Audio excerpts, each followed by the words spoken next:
বাজার থেকে এই শালার বেটাগুলারে কিনে নিয়ে আসছিলাম, কি সুন্দর সুন্দর বড় বড় ছিল। প্রথম দিন যেদিন কিনা নিয়ে আসি, কিন্তু 2 দিন যাইতে না যাইতেই এগুলার অবস্থা হয়ে গেছে একদম, কি কমু, একদম এই যে কাল্লা কাল্লা চুরের মতো হয়ে গেছিল।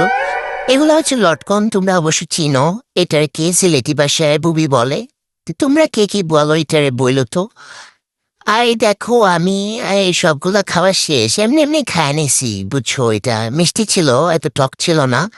তো আমি এইখানে ভাবলাম যে এগুলা বাকি আছে যখন, তাহলে এইগুলা থেকে একটু ওই যে একটু মাখায় খাই, লটকন মাখা খাই আর কি। তো ভালো ভালো দেখা যেগুলা পচা মার্কা ওইগুলা ফালাই দিয়া, যেগুলা ভালো ভালো বাইর হইছে ওইগুলা নিয়ে নিছি বাটিতে। দেখো কি সুন্দর লটকন গুলা। তারপরে এগুলার মধ্যে দিয়ে দিচ্ছি লবণ, তারপরে দিয়ে দিচ্ছি হচ্ছে গোলমরিচের গুঁড়া।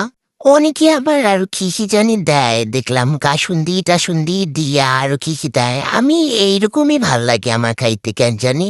শুধু লবণ আর মরিচটা দিয়া মাখাইলে এটার টেস্ট অসাধারণ, অত্যাধিক। মানে কি কমু গাইজ, আমি মানে কি ভাষা হারাই ফেলছি। এটা খাইয়া আমার এত টেস্ট দাঁড়াও, আর একটু মাখাই নেই। মাখাইয়া দেন এইটারে মুখে দিলে মুখের মধ্যে একটা ব্লাস্ট। তোমরা জাস্ট মানে কি কমু গাইজ, আমি মানে কিছু করার নাই আর কি আমার।